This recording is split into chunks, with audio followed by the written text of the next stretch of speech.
एक स्टडी के मुताबिक हर साल जितने स्टूडेंट्स बोर्ड एग्जाम्स देते हैं उनमें से 60% स्टूडेंट्स को मैथ पसंद ही नहीं होता। मैथ्स एक ऐसा सब्जेक्ट है जिससे ज्यादातर बच्चे डरते हैं और उन्हें मैथ्स बिल्कुल समझ नहीं आती, लेकिन नंबर तो लाना ही है, कैसे भी पास तो होना ही है। तो क्या किया जाए, किस तरह आप मैथ्स को अच्छे से समझ सकते हो, आज का वीडियो इसी बारे में होने वाला है। लेकिन शुरू करने से पहले मैं ये बता दूं कि सबसे जरूरी है कि पहले आप अपना माइंड सेट चेंज करो। ये मत सोचो कि मैं तो मैथ्स में कभी अच्छा कर ही नहीं सकता। काफी बच्चों को ये लगता है कि या तो आप मैथ्स में बचपन से अच्छे होते हो, आपके अंदर चुटकियों में कोई भी मैथ्स प्रॉब्लम सॉल्व करने का टैलेंट होता है, या फिर आप मैथ्स में अच्छे नहीं होते और कभी बन भी नहीं सकते। ये सच नहीं है दोस्तों, मैथ्स एक स्किल है और हर कोई इसे सीख सकता है। और जो 5 बातें आज मैं आपको इस वीडियो में बताऊंगा, अगर आप उन्हें फॉलो कर लोगे ना तो आपकी मैथ्स डेफिनेटली अच्छी हो जाएगी। तो वीडियो को लास्ट तक देखना, क्योंकि आज फिर जबरदस्त वैल्यू ऐड करेंगे आपकी लाइफ में। So let's begin. Number 5, start with easy problems. अपनी book how to solve it में मैथमेटिशियन जॉर्ज पोलिया ने एक बड़ी कमाल की बात कही थी कि if you can't solve a problem then there is an easier problem that you can solve, find it. यानी अगर आप मैथ्स की कोई प्रॉब्लम सॉल्व नहीं कर पा रहे, वो आपको बहुत डिफिकल्ट लग रही है, तो कोई ऐसी प्रॉब्लम भी होगी जो उससे थोड़ी इजी हो, उस प्रॉब्लम को फाइंड करो। सिंपली वो ये कहना चाह रहे हैं कि शुरुआत थोड़ी आसान प्रॉब्लम से करो। अगर आपको मैथ्स अच्छे से समझ नहीं आती है तो आर डी शर्मा लेके मत बैठ जाओ, शुरुआत किसी इजी बुक से करो, जैसे एनसीईआरटी। शुरुआत भले ही छोटी हो लेकिन शुरुआत करो। अगर सोचोगे कि मेरे अंदर सीधा बड़े डिफिकल्ट प्रॉब्लम सॉल्व करने की बुद्धि आ जाएगी तो ये भूल जाओ। जब कोई बच्चा बड़ा हो रहा होता है तो वो पहले घुटनों पर चलना सीखता है, फिर पैरों पर चलता है और फिर एक दिन वो भागना दौड़ना भी शुरू कर देता है। उसी तरह आपको भी पहले थोड़ा कम डिफिकल्ट प्रॉब्लम्स को सॉल्व करना है। इससे आपका कॉन्फिडेंस और अंडरस्टैंडिंग बढ़ेगी, फिर आप और डिफिकल्ट प्रॉब्लम्स की तरफ बढ़ सकते हो। नंबर 4, पहले कॉन्सेप्ट के बेसिक्स को क्लियर करो। जैसे अभी कुछ देर पहले मैंने आपको बच्चे का एग्जाम्पल दिया था ना कि कैसे बच्चा पहले घुटनों पर चलता है, फिर पैर से और फिर वो भागना दौड़ना शुरू करता है। उसी एग्जाम्पल से एक बात और समझने वाली है। मान लो अगर अभी बच्चे को ढंग से पैरों पर चलना नहीं आता और वो एकदम से भागने की कोशिश करेगा तो क्या होगा, वो बच्चा मुंह के बल जमीन पर गिरेगा। और यही बात आपकी मैथ्स पर भी लागू होती है। अगर अभी आपको मैथ्स के बेसिक कॉन्सेप्ट्स क्लियर नहीं है, आपको बेसिक नॉलेज ही नहीं है और आप एकदम से एडवांस लेवल के प्रॉब्लम सॉल्व करने का सोचोगे तो क्या होगा, वही होगा जो उस बच्चे के साथ हुआ। इसीलिए पहले हर कॉन्सेप्ट की बेसिक नॉलेज ले लो मेरे भाई। किसी सब्जेक्ट की बेसिक नॉलेज वो होती है जो आपको क्लास 8 तक मिलती है। जैसे मैथ्स में आपको addition, subtraction, division, multiplication, probability, decimal, geometry, fraction, statistics, linear equation, quadratic equation, ये सब बेसिक कॉन्सेप्ट्स में आ जाता है। तो अगर आपको एडवांस लेवल के प्रॉब्लम सॉल्व करने हैं तो ये सब बेसिक कॉन्सेप्ट्स आपको क्लियर होने चाहिए। अगर नहीं आते हैं तो कोई दिक्कत वाली बात नहीं है, इंटरनेट का टाइम है यार, आसानी से किसी भी कॉन्सेप्ट का फ्री ऑनलाइन वीडियो कोर्स देख सकते हो। जिस दिन आपने इस वजह वाले बॉक्स को टिक कर लिया, समझो आधी जंग आपने वहीं जीत ली। जब मैं अपने स्कूल में पढ़ रहा था तो मेरे पास पढ़ने का एक स्ट्रॉन्ग रीजन था कि चाहे कुछ भी हो जाए मुझे इस साल अपनी क्लास में टॉप करना ही है। और इसी स्ट्रॉन्ग रीजन की वजह से मैं दूसरों से ज्यादा मेहनत कर पाया और क्लास में टॉप किया। तो अभी क्लास में टॉप होने की बात चल ही रही है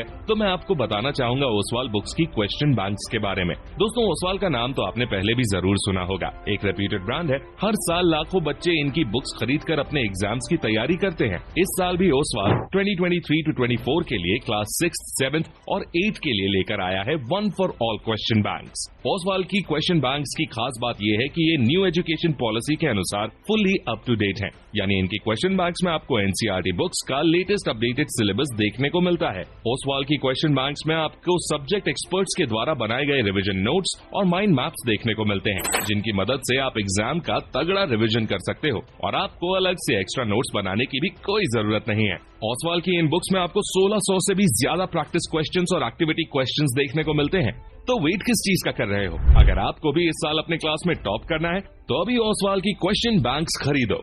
सभी क्वेश्चन बैंक्स पर अभी 5% का डिस्काउंट चल रहा है, उसका फायदा उठाओ। लिंक डिस्क्रिप्शन में है, अभी चेक करो। तो बढ़ते हैं अपने अगले पॉइंट की तरफ। Number 3, find a good tutor. Math हो या कोई और सब्जेक्ट, अगर उसमें आप वीक हो तो उस सब्जेक्ट को स्ट्रांग बनाने का सबसे एवरग्रीन और ट्राइड एंड टेस्टेड तरीका है ट्यूशन। देखो, जब कोई बच्चा किसी सब्जेक्ट में वीक होता है तो उसके माता पिता अक्सर उसकी ट्यूशन लगवा देते हैं और ट्यूशन से फायदे भी होते हैं। मैंने ऐसे कई बच्चों को देखा है जो पहले मैथ्स में वीक थे, उन्हें ना तो मैथ समझ में आती थी और ना ही उन्हें पढ़ना पसंद था, लेकिन जैसे ही उन्होंने ट्यूशन ज्वाइन की, उन्हें थोड़े दिनों बाद मैथ्स पढ़ने में मजा आने लगा और उन्हें मैथ्स समझ समझ भी आने लगी। ज्यादातर बच्चे अपने 10th और 12th में ट्यूशन पढ़ते ही पढ़ते हैं, क्योंकि ये एक प्रूवन तरीका है किसी भी सब्जेक्ट में अच्छे नंबर लाने का। ट्यूशन का एक फायदा ये भी होता है कि आप टीचर से पर्सनली अपने डाउट पूछ पाते हो, जबकि स्कूल में टाइम कम होता है तो टीचर अपने अकॉर्डिंग ही इंपॉर्टेंट प्रॉब्लम्स लगवाते हैं। लेकिन ट्यूशन में ऐसा नहीं होता, आप कितनी बार चाहो उतनी बार अपने डाउट्स पूछ सकते हो। और अगर आप किसी ऐसे ट्यूशन टीचर को ढूंढ लेते हो जिसका मैथ्स पढ़ाने का स्टाइल थोड़ा इंटरेस्टिंग है, तो आपको मैथ्स पढ़ने में भी मजा आ जाएगा, क्योंकि मैथ्स असल में इंटरेस्टिंग होती है। लेकिन स्कूल्स में ज्यादातर टीचर्स उसको ऐसे पढ़ाते हैं कि वो बिल्कुल बोरिंग लगने लग जाती है। तो अगर आप कोई ऐसा टीचर ढूंढ पाओ जो मैथ्स को इंटरेस्टिंग तरीके से पढ़ाता हो, तो ये आपके लिए और भी अच्छा होगा। Number 2, learn all the formulas. Maths का पूरा गेम फॉर्मूलाज का ही है। अगर आप क्वेश्चन को पढ़कर ये समझ सकते हो कि इसमें कौन सा फॉर्मूला लगेगा और वो फॉर्मूला आपको याद है, तो आपका 80 to 90% काम यही हो जाएगा। इसीलिए मैथ्स में फॉर्मूले याद करना सबसे जरूरी चीज है। और अगर आपको अच्छे नंबर लाने हैं तो ये टिप आपके लिए सबसे ज्यादा इंपॉर्टेंट है। देखो, अगर आपको सभी फॉर्मूले अच्छे से आते हैं तो अगर आपने मान लो ज्यादा पढ़ाई नहीं भी की तो भी आप एग्जाम में पासिंग मार्क्स तो ले ही आओगे, क्योंकि अगर आपने क्वेश्चन पेपर में हर क्वेश्चन को अटेम्प्ट किया है और सही फॉर्मूले का यूज किया है, तो भले ही आपका सॉल्यूशन रॉन्ग ही क्यों ना हो, तब भी हो सकता है कि एग्जामिनर आपको फॉर्मूले का 1 नंबर दे दे। और देखा जाए तो अगर आप सही फॉर्मूले का इस्तेमाल करोगे ना, तो आपका सॉल्यूशन गलत होने का चांस बहुत ही कम है। इसलिए फॉर्मूले याद करना सबसे ज्यादा जरूरी है। अब जिन लोगों को फॉर्मूले याद नहीं होते, उनके लिए मेरे पास कुछ टिप्स हैं। टिप नंबर 1, सभी फॉर्मूलों की एक अलग से नोटबुक बना के रख लो और एग्जाम के जस्ट पहले सभी को एक बार रिवाइज कर लो। टिप नंबर 2, जो सबसे इंपॉर्टेंट फॉर्मूले हैं उनकी एक फोटो लेकर उनको अपने फोन का वॉलपेपर बना लो। इससे आपको वो फॉर्मूले बार बार दिखते रहेंगे, जिससे फिर वो फॉर्मूले आपको अच्छे से याद हो जाएंगे। Number 1, self study is most important. अगर आप ज्यादा नहीं सिर्फ 30 से 40 मिनट भी हर दिन मैथ्स पढ़ने में लग जाओ, तो कुछ महीने में आप अपने मार्क्स को कम से कम 20% तक बढ़ा सकते हो। लेकिन प्रॉब्लम यही है कि जो लोग मैथ्स में वीक होते हैं वो उसकी प्रैक्टिस खुद से करते ही नहीं, बस जितना स्कूल में बताया जाता है उतना ही पढ़ते हैं। और बात सिर्फ मैथ्स की नहीं है, चाहे कोई भी सब्जेक्ट हो, आप उसमें वीक तभी होगे जब आप उसको पढ़ोगे ही नहीं, उसकी प्रैक्टिस ही नहीं करोगे। कोई भी मैथमेटिशियन पैदा नहीं होता, बल्कि एक इंसान रेगुलर प्रैक्टिस करके हजारों लाखों प्रॉब्लम्स सॉल्व करके मैथमेटिशियन बनता है। तो अगर आपको मैथ्स में अच्छा बनना है या फिर सिर्फ एग्जाम में अच्छे नंबर लाने हैं, मैथ्स की रेगुलर प्रैक्टिस करो। कोई ट्रिक काम नहीं आने वाली अगर आप प्रैक्टिस नहीं करोगे। कोई जरूरी नहीं है कि दिन में 8 घंटे पढ़ो, अगर हर दिन बस आधा 1 घंटा फुल फोकस से दे दो, 3 प्रॉब्लम्स भी लगा लो, तो धीरे धीरे इंप्रूवमेंट दिखने लगेगा। इसीलिए सेल्फ स्टडी सबसे ज्यादा इंपॉर्टेंट है, क्योंकि स्कूल में टीचर के प्रेशर से हर बच्चा पढ़ता तो है, लेकिन घर आकर आप कितना पढ़ते हो,